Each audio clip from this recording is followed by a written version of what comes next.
Kapolda Riau Irjen Heri Heriawan marah besar atas kasus pembunuhan seekor gajah Sumatera di Kabupaten Pelalawan Riau. Ia berjanji akan mengusut tuntas kasus itu. Heri mengatakan gajah dibunuh secara mengenaskan. Ya.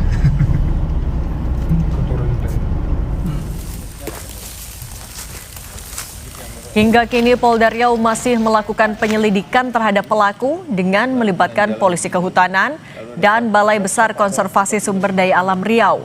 Dari hasil pemeriksaan awal, ditemukan fakta kedua gading gajah hilang yang menguatkan dugaan tindak pidana perburuan satwa dilindungi. Selain itu ditemukan juga 2 potongan logam proyektil peluru yang mengindikasikan gajah ditembak sebelum diambil gadingnya. Polda Riau tegaskan penyelidikan berbasis scientific crime investigation untuk memastikan seluruh proses berbasis bukti ilmiah dan dapat dipertanggungjawabkan. Ekor gajah Sumatera ditemukan mati dalam kondisi tanpa kepala di konsesi hutan tanaman industri di Kabupaten Pelalawan, Provinsi Riau. Apa saja yang sudah ditemukan polisi? Kami akan bahas bersama Kapolda Riau Irjen Heri Heriawan. Selamat petang, Pak Kapolda. Assalamualaikum, selamat petang Mbak Cindy. Waalaikumsalam warahmatullahi wabarakatuh. Pak Kapolda, sejauh ini penyelidikan seperti apa yang sudah dilakukan oleh polisi bersama pihak terkait, Pak? Ya, baik. Yang pertama tentunya sekali lagi saya mau menyampaikan keprihatinan dan duka yang sangat dalam atas kematian 1 ekor gajah liar yang berjenis laki-laki yang terjadi di Kecamatan Ukui, tepatnya di Desa Lubuk Kembang Bunga, Kabupaten Pelalawan. Sudah 3 kali kita melakukan penanganan TKP, olah TKP. Yang pertama itu pada tanggal 2 Februari pada saat ditemukan pertama kali. Kemudian yang kedua, olah TKP dilanjutkan dengan upaya nekropsi. Nekropsi itu kayak otopsi tapi untuk hewan, dilakukan bersama-sama dengan pihak BKSDA Kehutanan, dari Kepolisian Kehutanan, Polres Pelalawan, dan tentunya dari pihak perusahaan sendiri. Hasil olah TKP kemudian kita lakukan dengan pendekatan scientific crime investigation ini, itu didapatkan hasilnya bahwa ditemukan 2 proyektil atau anak peluru dari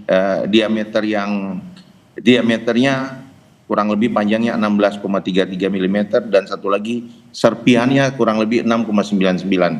Nah, kemudian olah TKP yang kedua dengan disertai dengan upaya nekropsi ini dilaporkan kepada saya. Kemudian saya kemarin pada tanggal 7 bersama-sama dengan teman-teman yang terkait tentunya dengan BKSDA turun untuk bersama-sama datang melakukan olah TKP ulang bagaimana dudukan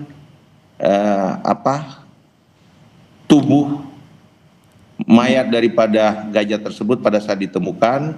Kita sertakan dari pemerhati gajah yang punya pengalaman yang biasa mengetahui tentang karakter. Jadi olah TKP kemarin itu didapatkan kesimpulan awal. Yang pertama kita harus bisa mengetahui karakter gajah. Karakter gajah ini gajah jantan, di sana ditemukan bahwa ada 6 kumpulan gajah. Nah, gajah yang mati ini kebetulan kita menemukan ada tutupan atau namanya skolar yang biasa menempel di salah satu gajah betina. Yang ternyata menentukan bahwa gajah yang mati ini merupakan rombongan dari gajah tersebut, dari 6 kelompok tersebut, tapi dia biasanya di bagian belakang. Tapi Pak Kapolda, Pak Kapolda, tapi kalau misalnya dari temuan yang sudah dikumpulkan oleh polisi, sudah bisa dikerucutkankah untuk pelakunya seperti apa? Yang pertama, pelaku ini kan kalau kita kan ini kan hewan bukan seperti kita mengungkap kasus pembunuhan manusia yang merupakan makhluk sosial, dia punya relasi lingkungan sosialnya. Dia ini kan gajah liar. Yang bisa kita kerucutkan adalah bagaimana kita bisa menentukan aktivitas manusia yang ada di sekitar TKP tersebut. Artinya dari kamera-kamera trap yang dipasang oleh pihak perusahaan, kita kumpulkan, kita analisa. Kemudian analisa yang lain adalah bagaimana seluruh saksi-saksi karyawan yang ada di sekitar yang bekerja di situ kita kumpulkan, karena untuk membawa potongan tubuh kepala 1/2/3 bagian itu kan besar. Berarti Kemudian ada untuk indikasi ini memotongnya juga kan sindikat membutuhkan korporasi waktu yang begitu lama. Pak? Dan pemotongan dari TKP itu, pemotongan itu rapi, berarti ini dipotong, kemungkinan dipotongnya dengan menggunakan alat sensor. Berarti Makanya kalau kami ada sampai potongan yang saat rapi ini seperti itu ini sudah terencana dan juga Ya. sindikat atau bahkan bisa korporasi Pak? Kenapa Mbak? Kalau misalnya potongannya rapi kemudian memang butuh effort lebih besar untuk membawa kepala gajah, bisa dibilang ini ulah sindikat atau bahkan korporasi? Bisa dikatakan ulah sindikat, karena untuk mobilisasi dari TKP ke jalan besar itu kan jauh, jalannya jalan perusahaan. Berarti portal-portal yang ada, siapa yang jaga, dan sampai saat ini kita sudah melakukan pemeriksaan kurang lebih 12 orang daripada masyarakat dan karyawan yang ada di lokasi tersebut. Oke, nah Pak Kapolda, tapi kalau dari kasus seperti ini, bagian apa yang diburu oleh pelaku sebenarnya? Tentunya gading, yang paling utama itu gading. Gading, dan kami juga melakukan metode penelusuran tadi secara CSI, kemudian kami secara induktif maupun deduktif. Tentunya untuk kegiatan-kegiatan bagaimana kita gunakan tekno intel, human intel juga kita lakukan berupaya, dan hasil-hasil pengungkapan beberapa tahun yang lalu tentunya kita akan kolaborasikan, mana tahu apakah ini perbuatan berulang yang dilakukan oleh sindikat atau perorangan, masih kita dalami Mbak. Oke Pak Kapolda, ini kita juga sedang menampilkan gambar seekor gajah yang dilingkari di bagian belalai hingga gading. Ini memang adalah bagian yang biasanya diburu oleh sindikat seperti ini Pak? Ya, bagian itu yang diambil. Jadi kalau lihat tubuh tersisa, itu kan proyektil yang kita dapat di tengkorak bagian belakangnya, bagian atas. Jadi yang saya lingkari itu, yang ada lingkaran itu yang diambil semuanya Mbak. Jadi kalau itu kan cukup berat Mbak, cukup berat dan butuh effort yang kalau pakai motor saya rasa tidak mungkin, pasti pakai mobil. Ya, dan kita masih telusuri, dan memang pada saat saya dan tim kemarin melakukan olah TKP di tempat tersebut untuk mencari jejak-jejak, apakah ada jejak bekas orang lewat atau jejak sepeda motor. Kita buka radius dari 100 meter, radius 200 meter, sampai 500 meter untuk menemukan jejak-jejak lainnya. Dan itu rapi, tidak ada bekas puntung rokok dan lain sebagainya. Kalau untuk 2 proyektil peluru yang juga ditemukan, itu bisa ditelusuri jenis senjatanya atau bahkan sampai kepemilikannya nggak Pak? Senjata sudah kita putuskan dari hasil laboratorium forensik bahwa yang dipakai itu adalah senjata rakitan.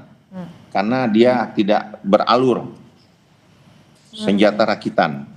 Oke, kalau untuk mengantisipasi hal serupa terjadi, koordinasi dari Polda dan BKSDA seperti apa Pak? Sampai saat ini kita koordinasi, memang di gajah-gajah liar itu dari BKSDA, dari Kementerian Kehutanan itu memasang solar untuk bisa GPS solar. Itu mereka bisa mengawasi pergerakan rombongan-rombongan gajah yang nanti apabila kalau mereka terusik, mereka mau memasuki lokasi-lokasi perumahan, itu bisa diantisipasi agar tidak rusak. Karena memang gajah kalau dia lewat satu tempat itu kembalinya pasti dia melewati tempat yang sama.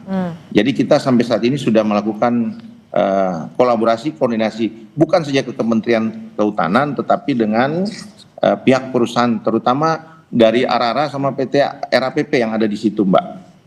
Oke, tapi Pak, dalam waktu beberapa tahun terakhir, kita sebut saya 5 tahun terakhir, apakah sudah pernah ada kasus serupa juga Pak seperti ini? Ada 3 kasus.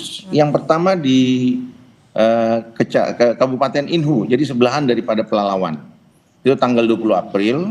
Kemudian yang kedua itu kasus Gajah Rahman. Nah ini sangat miris karena Gajah Rahman ini gajah jinak.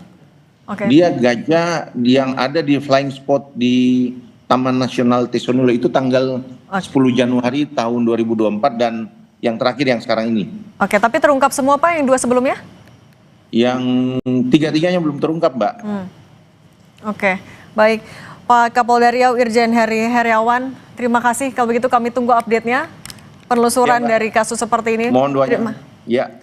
Baik, Mohon mudah-mudahan doanya, Mbak. ini terungkap Mbak. ya Pak. Baik, terima kasih Pak Kapolda, sehat selalu.